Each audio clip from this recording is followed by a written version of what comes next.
Nick, you told me I don't have to do a clap, but I couldn't figure out that sync thing, so I'm going to do one anyway. You can show me later. I'm going to show you after. I took that. Do you have Premiere open? I just closed it. Okay, no worries. But, yeah. Okay. Oh, am I? Oh, shit. Cheers, bud. Thanks for having us on. Cheers. Thanks for coming on. So I think it works best if you guys introduce yourselves, because every time I try, I fuck it up. Okay. I'll start. Okay, I can just say you're Chromoscope, the most well-connected film production company in the capital region. No, Over It has that on us. You could say that. Well, it depends. Well, it depends on who you're connected to. Yeah, we're connected to real human beings. Yeah, Over It has a castle. That being said, I'm Jamie Spaulding. I'm Nick Spadaro. And I'm Zach Durocher.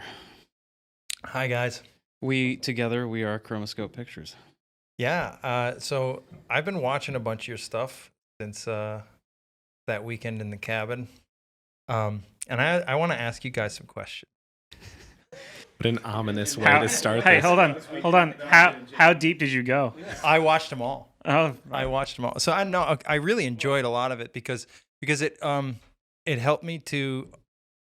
It was very word I'm looking for, motivating, because I was able to watch you guys learn a bunch of shit.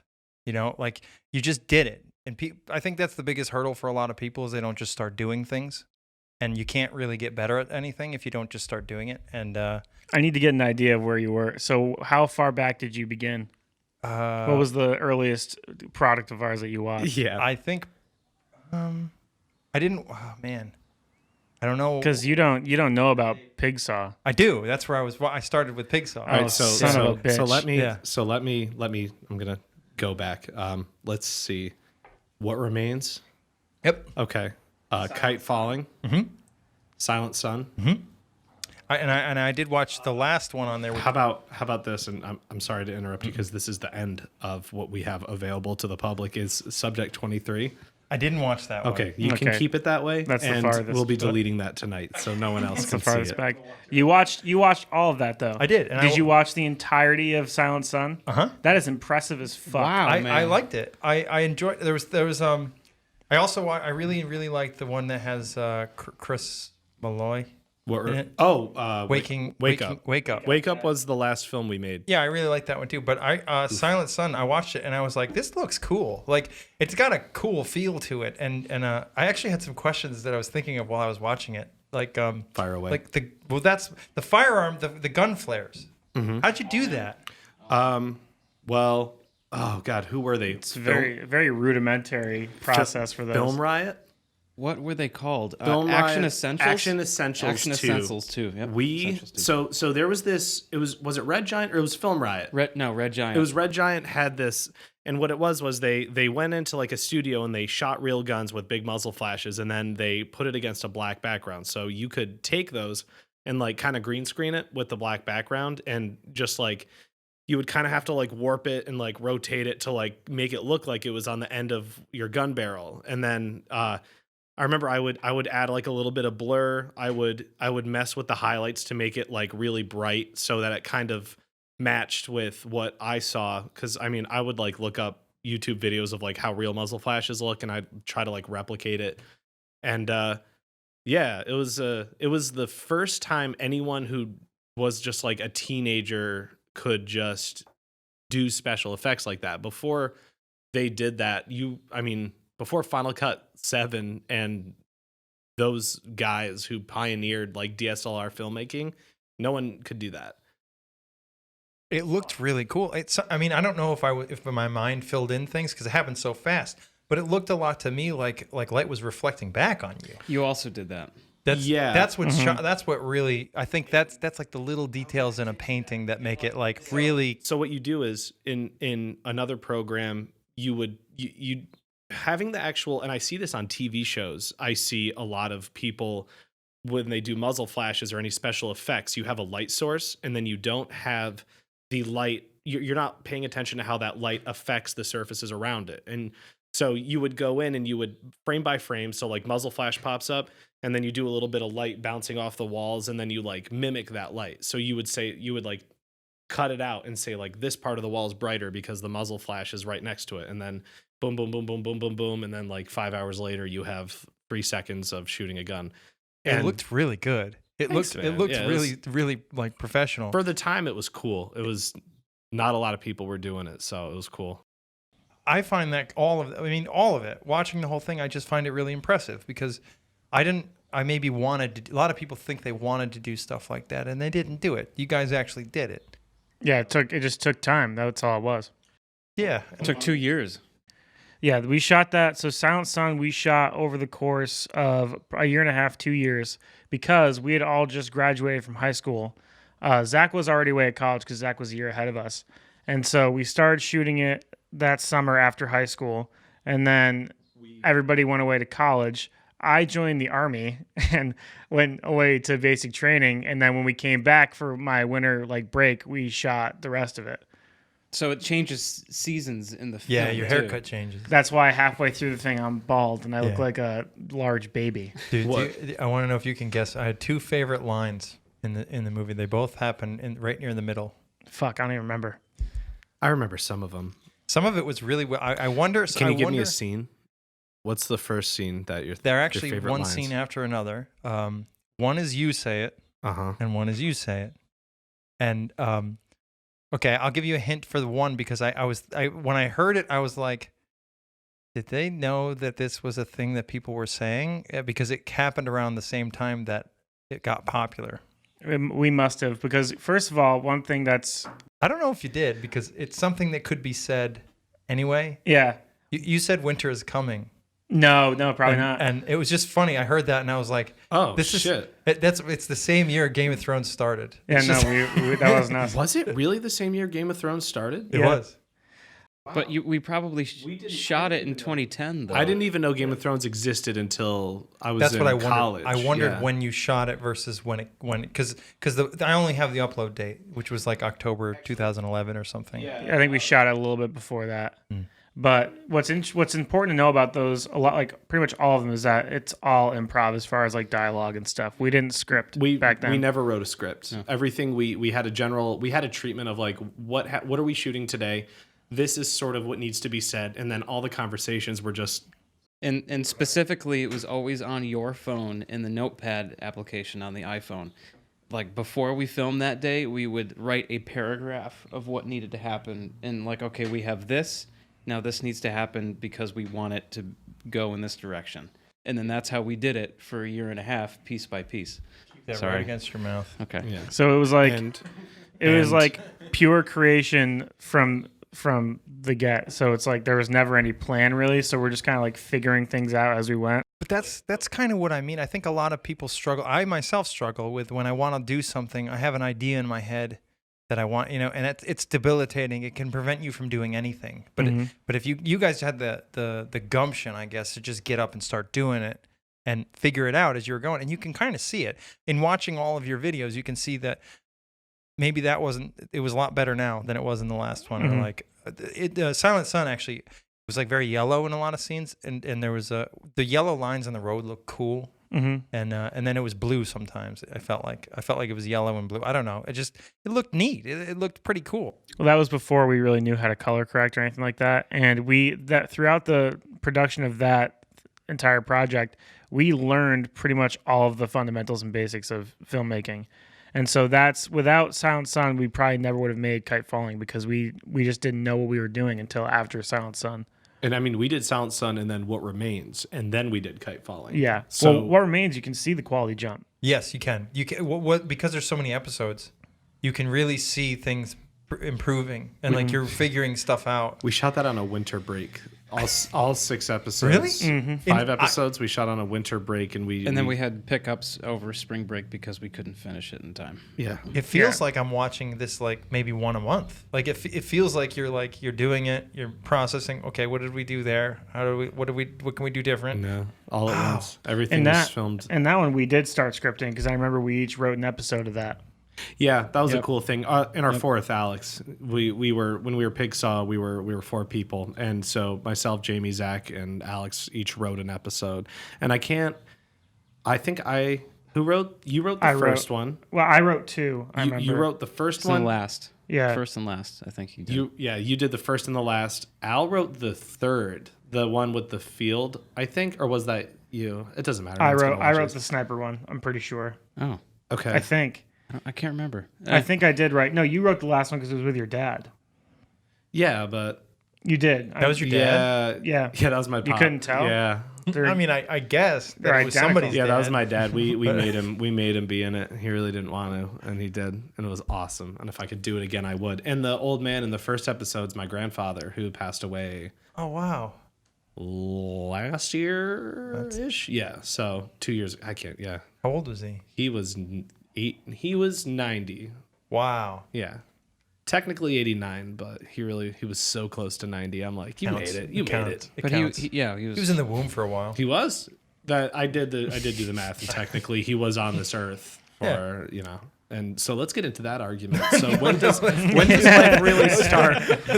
When does life really start? No, It's not. I think something. Yeah, and I'm gonna. Thanks for reminding me of that. I'm gonna go back and watch it now because I think that was the most recent video that exists of him. That was the last time he wow. was filmed for any reason. That's crazy. So the reason I brought up the whole Pigsaw thing is because like when I was introduced to Chromoscope, you guys have like it's all very polished, professional looking stuff, and then you meet you and you guys are young. Like you're not. It's not what you expect. It's not. It's just not. I don't know if that's offensive or not, but it's It's great. It's not what you expect. You expect that to be like a bigger company or something. and we're fucking idiots. yeah, you're like, kind "You of guys dumbasses. do this?" I met Jamie at the just you farm guys? party getting Yeah, drunk yeah, off his ass. Yeah. You came later, but I was already drunk. Our entire Yeah. yeah our entire thing is kind of just controlled chaos. I think we've spent our greatest strength is that we've spent so much time together working and creating and learning by ourselves, and I mean I feel like we constantly want to be better just of our own accord. Like we're never like pushed to do it. It doesn't feel like we're ever pushed to do it. It feels like we look at something and every time we're done with something, we're like, that wasn't good enough and we need to do better. And so it definitely isn't insulting to hear that. If anything, it makes us feel good because we always feel like we're actually too far behind because Steven Spielberg made Jaws when he was 25. So for us, we're like, oh my God, we messed up. But then you remember, no, that's not normal at all. And It was also a different time. well, even back then. Yeah, and it never happened before or since. It's like he was like a white buffalo in that regard. Yeah. He like the story goes that he literally like broke into a studio and just started working, and that's kind of how he got into anything because he just kind of like forced himself onto it. So it's like one in a million. You can't do that shit Not anymore. gonna happen again, probably. Yeah, no. And I think for us, we do consistently worry that like we want to be making movies and we want to be doing all this and this, and then we have to remind ourselves like a lot of the time the norm is that like the average age of a director is like late 40s. Like an actual director making movies worth seeing is late 40s, and a lot of people write and hone their craft and create however they can, but we meet a lot of people who tell us like, oh, you guys are so far ahead of the game, but it never feels that way. It always feels like we want to be at least.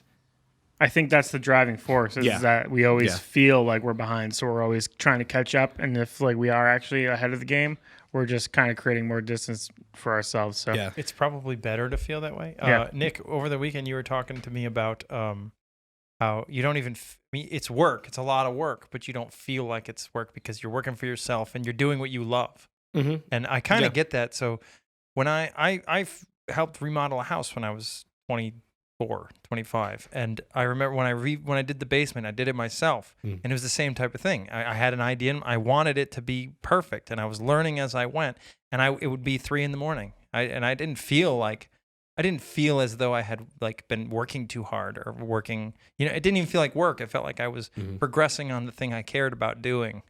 And I think it's amazing that you guys are able to do that for what you're doing. And like, you're being smart about it too. You're making money, that aspect does matter as much as It helps. I wish it didn't, but It absolutely does. what I wanted to say also is you were about Spielberg. I do think that things just change. So like, sometimes I feel like if you watch the music industry, you'll see where film's going to go. Like not perfectly, but so music had Napster and downloads and streaming, and then we got Netflix. And I do feel like there's just a change in the way that people are participating in the medium, both as viewers or listeners and as creators. And I think maybe you might not see how far ahead of the game you are because you're comparing it to a world that doesn't exist anymore. That, and you always tend to, we say this all the time, you tend to compare your behind the scenes to everybody else's highlight reel. So no one's putting out how much they struggled in the anxiety and the suffering they did to make things. They just put out that end product. You're like, oh or my the God. Stuff that's not fun to make that they're doing to make money. Nobody wants to talk about their corporate projects that pay 90% of their bills and that they're like thanking God every day that they have them for, because it's not like cool, It's It's like looking at somebody's Instagram, looking at Instagram to figure out what regular life is supposed to be. right. Mm-hmm. It's not real. It's not real, and that's like a problem, I would say. Like both of those are a problem because a lot of people, I think, undervalue how much nonsense is normal to put up with, because it's normal to put up with a lot of bullshit to get to where you need to be. And when you don't acknowledge that, you start to like get in a rut where you think that you're doing it wrong or you're not good enough, and then that's a problem. I can imagine it would be. So you guys have known each other for how long? I've known Jamie since technically Cub Scouts. Technically. So, I mean, we've been friends since freshman year of high school. So Yes. that was We were 2006. So 13 years now. I was a late bloomer. that right? I came along right at the tail end just of a high school. late bloomer. You guys have been together since high school. Yeah. Yeah. Early high school. When did you guys know we're gonna do this? So we'd just been I think I have a pretty good idea of when I knew. We pretty much were doing it for fun through high school. Nobody really ever considered it like making it a career. It was kind of just like, oh, these guys are doing this cool stuff on YouTube, which, by the way, aside, Donald Glover, Childish Gambino, was like the dude we were watching on YouTube, like, oh, like this is what we want to do. Yeah, Derek Comedy. And mimicking him. I remember that. So that's pretty much what we were doing. We were just trying to be like the guys on YouTube. And then we got to the end of high school. We graduated. And so we all had our plans. Like Zach went away to Clarkson. Nick went away to Oneonta. You started out in community college though, right? Mm-hmm. Oh, yeah, I went to Hudson Valley for a year. So it was kind of like we were all figuring out what we were going to do. And then I think we did Silent Sun, which kind of told us like we learned how to do what we were doing. And then we did it a couple more times. Then we did Kite Falling. And Kite Falling won a couple of film festivals. That was in 2012. And then that's when we were like, okay, this could be a thing. And that's really when we started looking at it in that light, as far as I'm concerned. Yeah, it's funny how because Kite Falling, there's some similarities between Kite Falling and Silent Sun. I feel like there's some parallels there, but I mean, yeah, the main character is literally in both. Mm-hmm. Yeah, like there's a cameo. The American cameos in Silent Sun. Really? Yeah. The scene right next to Zach, the dead body and the gas mask, is the American. Oh. Yeah, Exact same costume. That's awesome. Except he has a gunshot. We actually a gunshot through the eye, and we actually put the gas mask on like a stand or something, and we shot it. We shot it with a hunting rifle, and we were like tight, cool, got it. That's what a gunshot looks like to the mask. Well, the take one of that was we bought filled, a second. We had two of them, and the first time we did it, we had a Ziploc bag full of fake blood that we put inside the gas mask for some stupid reason, and I shot it with a 3-inch slug out of a 12-gauge shotgun, and it exploded. Like when we say exploded, we could not find the parts. It was gone. There's video of that. It somewhere. disintegrated. It disintegrated. We ended up shooting with a 22, right? Yeah. Whoa. Sorry. I turned you up because you keep going away from the Sorry.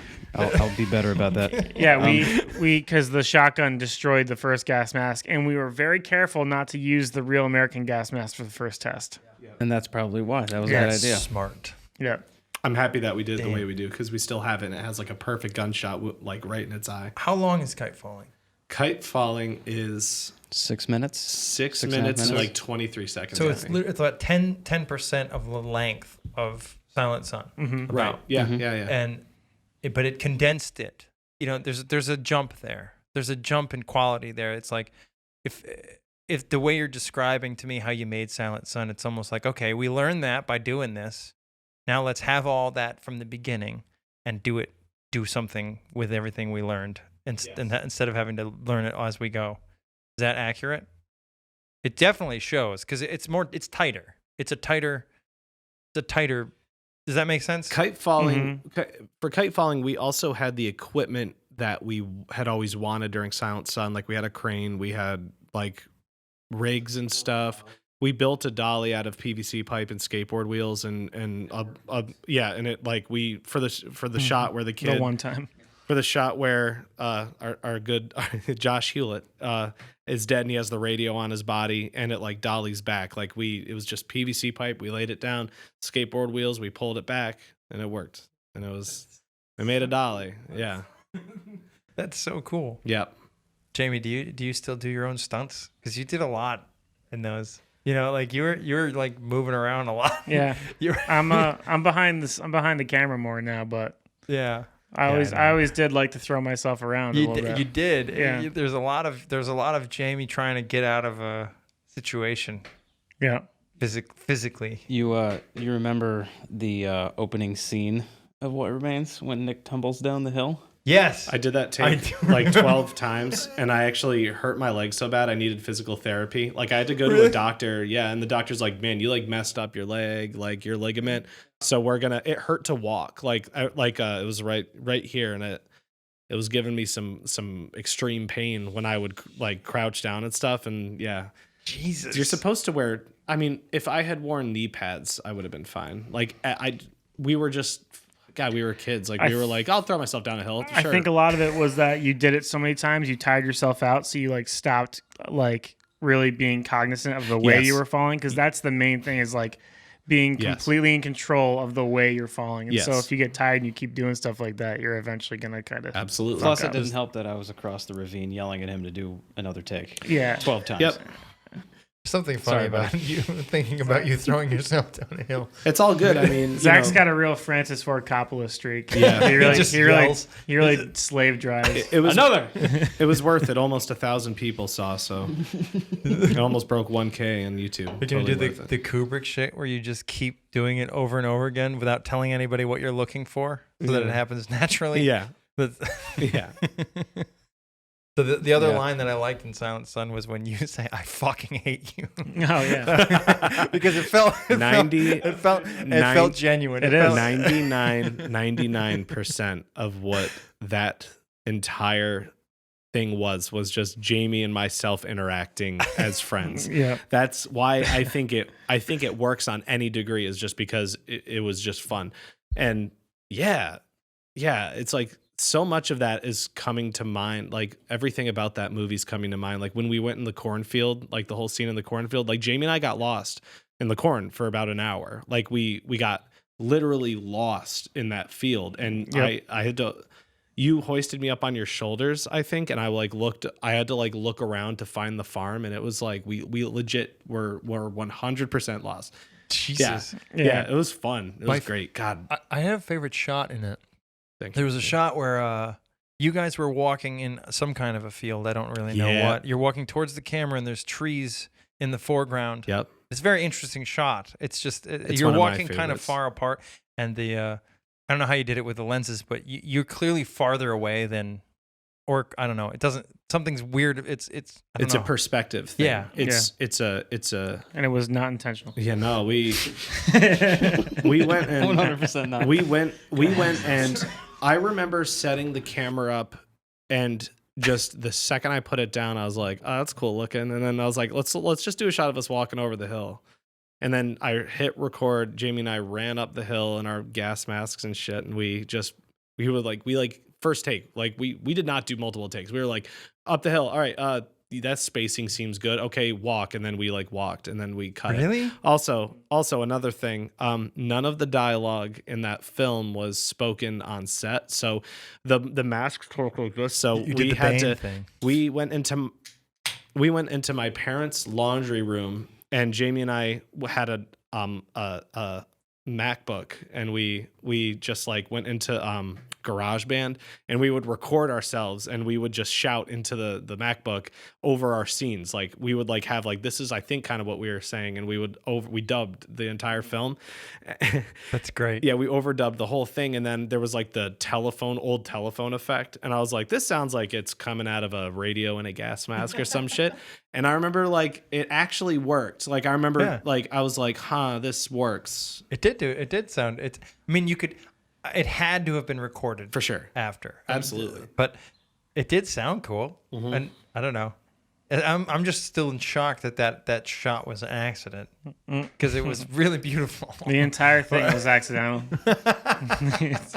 We wrote the movie as we went. We didn't have an overarching idea. All we knew for a fact was that the Russian died at the end, and the American killed the Russian, and then that's it. That's the only thing we knew. It was complete. Like there's actually how much time do you think of the scientist? How much was that? That was a 15-minute, There's 20 a minute. whole 20-minute sequence we I'd say didn't put 15. in. Really? There's a Yeah. 15-minute sequence with this guy who traps them in a like a garage or something. Not a garage. It was like a basement, and he's like performing experiments and stuff. And the whole sequence was like pretty dope, but it just didn't work at all. So Really, because the timing of when you were doing that, was there something in the air of like that's sort of like everything is falling apart? No, never for a moment with that movie. For that movie, everything we did felt like, oh, this is the coolest thing we've ever done. And it was, because the beginning of that movie, you watch our technique get better as it goes on. I was going to mention that, like the production value of like from start to finish, from the first scene and how that was done to the last scene, in terms of the way it was shot, the way it was blocked, acted, and color graded, even like the way, everything. I think there was a certain level of this might be the last thing we ever do, because everybody was like going away. Like that was the end of high school. You forget, like, and we knew everybody was like going to go away, and so it's like we have to do one more thing before like we all go off and do whatever we're going to do.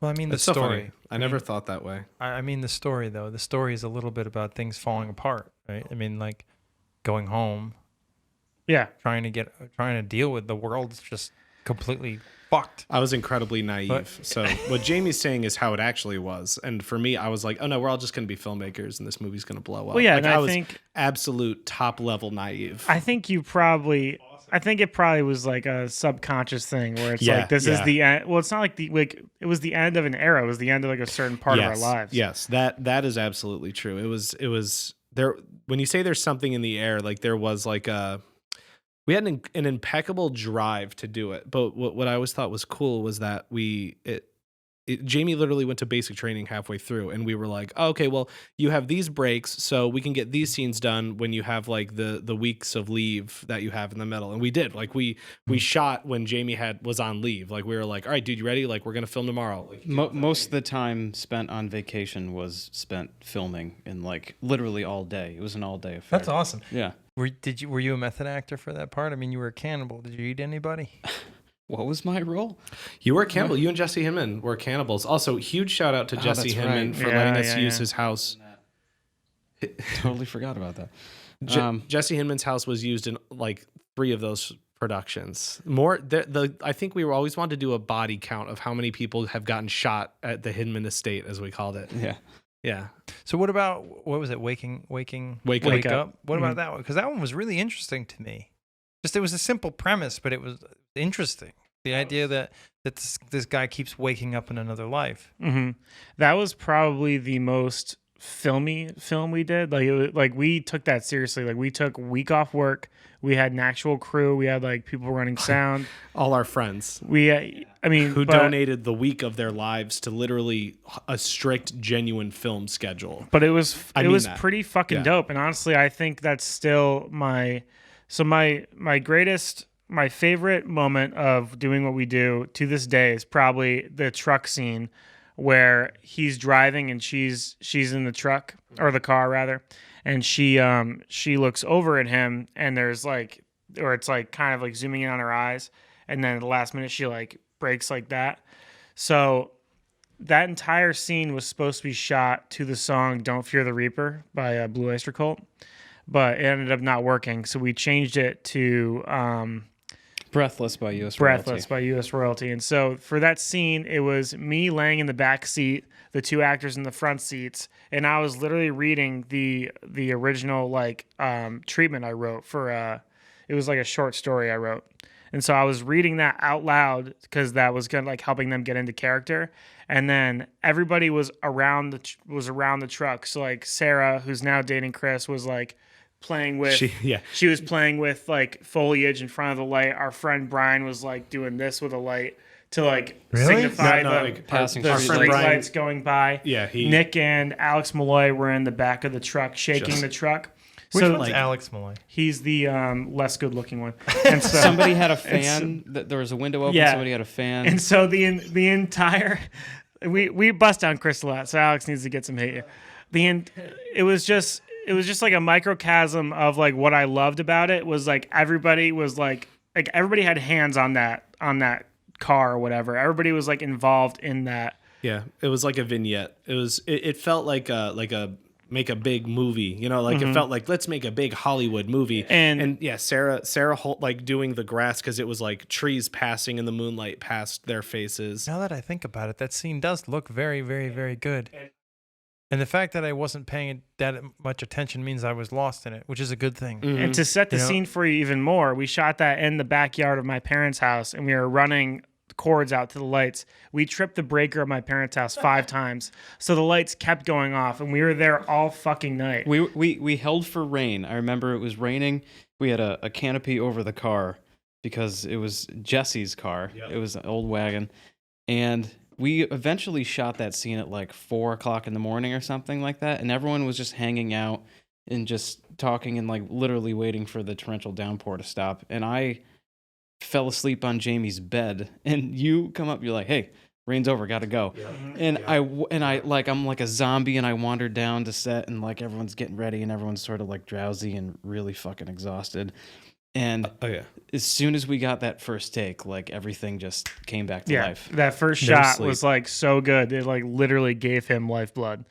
Oh yeah, and there was no sleep involved in that production For us, at least. For us, and you know what? For a week. So at the end of that, and also there were no lighting rental houses around here that at least we knew of in that time that we knew of and could afford. And so we drove down to New York City to get the lighting package that we currently own in our production company. We drove 3 hours down, 3 hours back, went into production that night. And then at the end of that week, all of us were, I mean, I've never been so exhausted in my life until, recently, until we owned our own business. And we now, and then on our way back, we did the same thing. We had to return it in New York and then come back. And then I think we slept for 1,000 suns. So Damn. And then you bought it.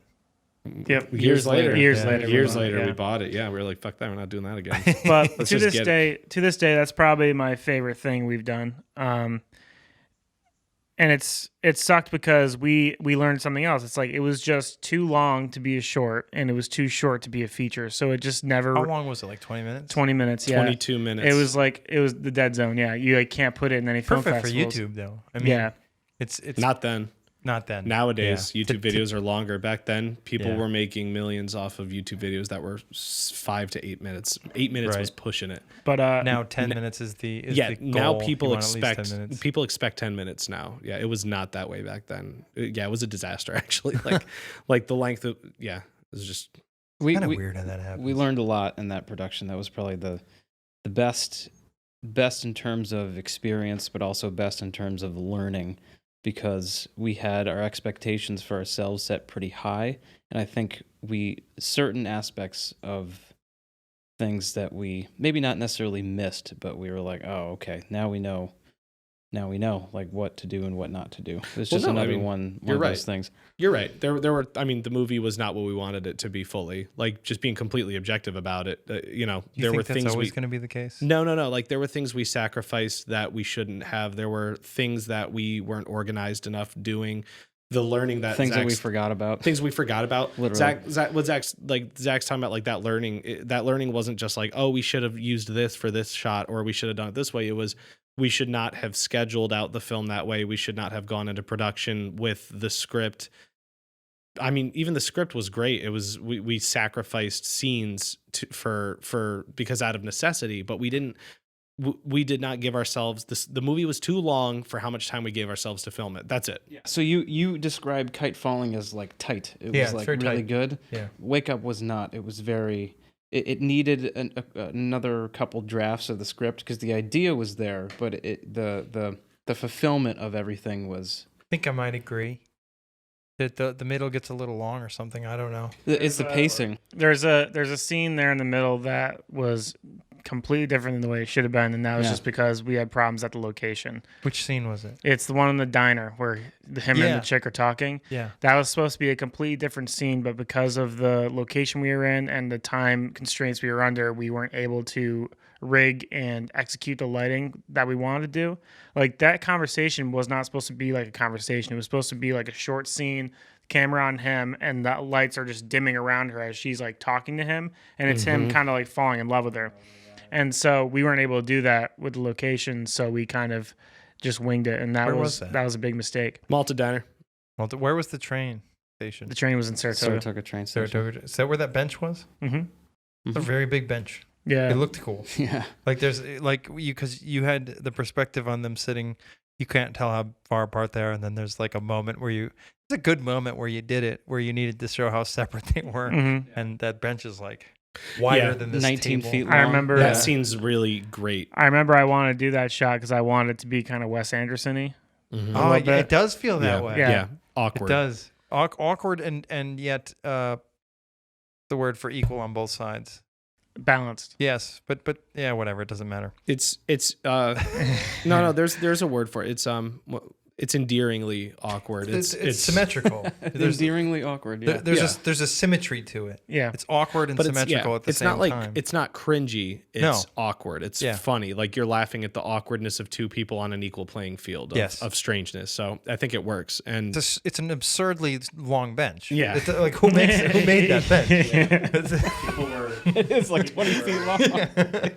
Yeah, man. I thought that while I was watching. I was like, where did they find this ridiculous bench? Man. It was yeah. And so that was 5 years ago. Yeah, we haven't made a movie since. And you've made a lot of things. We haven't made a film. We haven't made a narrative film since that. Well, we had a time period where it was like we almost lost it. Honestly, when we were living in Albany, like there was, what was it, 2 or 3 years where we didn't produce a film. We didn't produce anything. It was 2015. We had a script. Rough. It was 2014 to 2014, 2015 into 2016.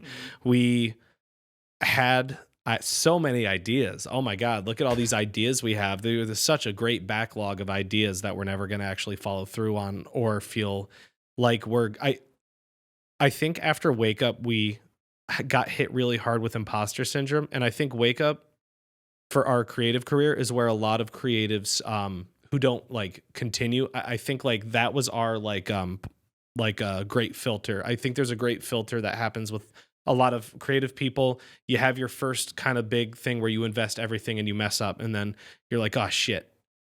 And then right here, a lot of people stay here. But for us, we were so helplessly depressed if we didn't continue. Yeah. It's filmmaking in the visual, at least visual form stuff, is like it's a terrible disease where if you catch it, you obsess over it forever. And I think it's in our DNA at this point. I think there's no stopping it. That was a big turning point for us because, sorry, I cut you off. No, you're good. Keep going. That year, because that was when we went from Pigsaw to Chromoscope. And In 2016. Right? Yeah, like Alex came to us and he's like, hey, I'm moving to Washington, D.C. And we hadn't made anything that year.